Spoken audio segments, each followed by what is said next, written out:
Okay. Okay. My microphone is on the desk instead of over here. My green screen is a tablecloth instead of a proper green screen. Because I'm traveling, so things are a little...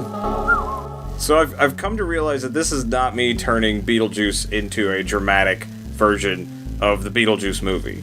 What I've actually been doing this whole time, as it turned out, is making just basically Lydia Dietz the movie. Kinda happened for two reasons. The first one is, if it's dramatic, you cannot have this guy in the movie at all. He just doesn't, he doesn't translate well to drama. He kind of works as like a little bit of a comedy relief. Yeah, everything he says is goofy, and he's very non-threatening because of that. So, there's big chunks of Beetlejuice taken out, which is saying a lot because there's not much Beetlejuice in Beetlejuice. Lydia's clearly the second most interesting character in the movie. If you're gonna make a drama based off of this movie, go with the dramatic one. What am I doing? Movies, Beetlejuice. So there was one thing that really helped me actually develop this idea, and it's thanks to watching this YouTube channel, Sideways. It has a lot of great film score analysis. Usually I just like take film score from whatever's a more appropriate source and just shove it into the movie if it feels right. Some of the stuff this guy says about how the original scores from the original trilogy for Star Wars was so mismanaged in the sequels, the way that leitmotifs work. I really wanted to actually put some effort into the music for this movie. And part of that is all made possible by separating the tracks. You can pull out a lot of the music by pulling out the center track. Most of the music is in the right and left speakers.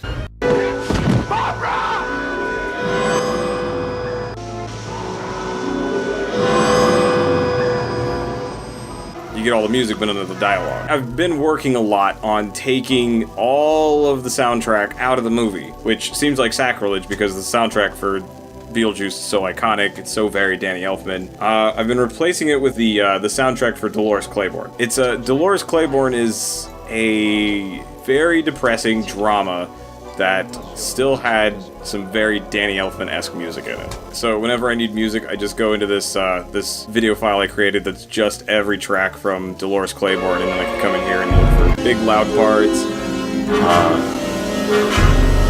quiet parts, really loud parts.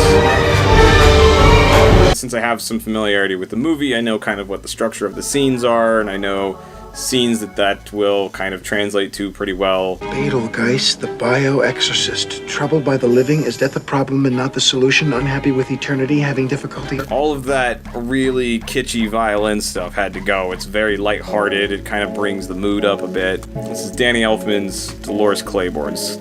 Beetlejuice, the bio-exorcist. Troubled by the living, is death the problem and not the solution? Unhappy with eternity, having difficulty adjusting? Call Beetlejuice. That's it? There's no number or instructions? Nothing. Bio-exorcist. Now I've just muted the dialogue.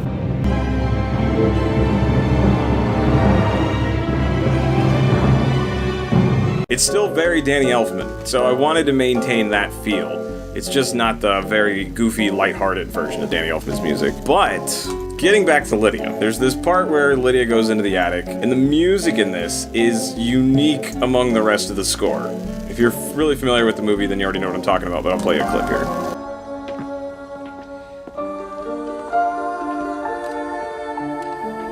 The reason that that's specifically unique is because there's like a soloist just singing in that. And because of the way that they separated the tracks, I was actually able to isolate just the singer. Check this out.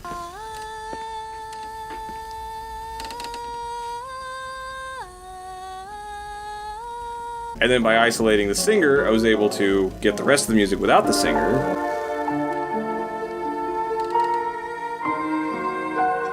So I have a lot of layers for this one piece of music that's very unique, sticks out, and is in this one scene. So I just kept messing with that, and I made a bunch of different versions of it. I've just got just the singing. And this I added kind of an echo to, and it's just the background music for that piece.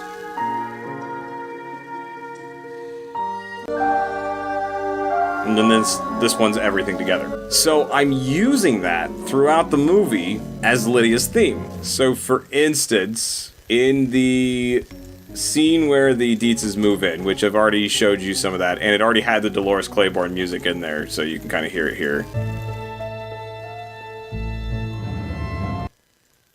And you can see right here, after Lydia gets set down in the house, the music kind of picks up and more starts happening. You know, and that's all by design of like the movie really emphasizing more about her character. But right here, when you first see her, I have that theme just play just a few notes. Excuse me, here we go. And it just fades out. I keep wanting to say, I'm not trying to make this into a boring version of the movie. I'm trying to make it into a dramatic version of the story. So yeah, like I keep getting to a scene and then I'm like this one.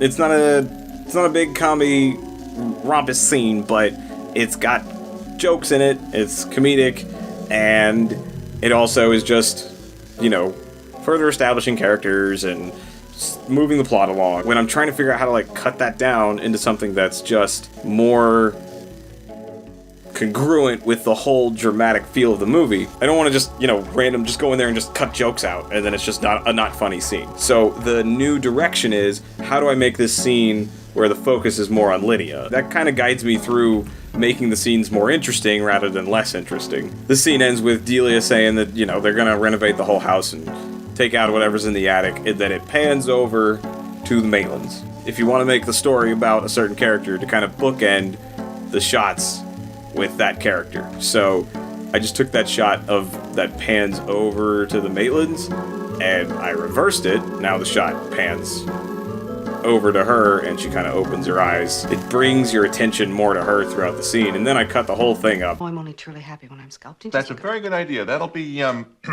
very time consuming. First the house. Both want to have some great plans.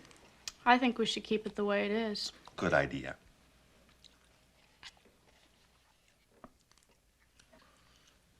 Furniture truck is coming. We're gonna have to decide what goes and what stays. Everything goes, along with whatever's in the attic.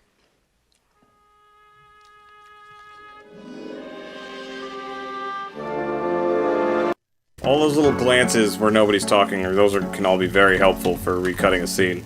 So yeah, check this scene out. More about Lydia now. I think we should keep it the way it is. Good idea.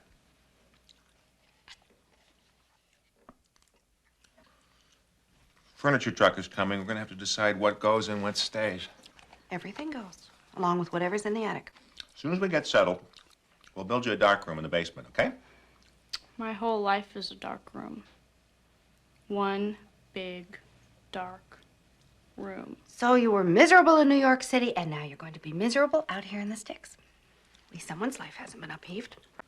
Don't bait your mother, Pumpkin. It's just about taking the line in the scene that really cements her character and just moving it more towards the end so it's more of a punctuation rather than just kind of part of the scene. That's pretty much all I have to report on for today, but this is the overall fan edit where all of the individually edited scenes are getting compiled together. It's all got a lot of work left to do. I'm gonna try and have it out a week before Halloween. That's the goal. And with all of the changes that I've made to this, change the title. That's the title right over there. But I don't think I'm ready to say what the title is. Am I ready?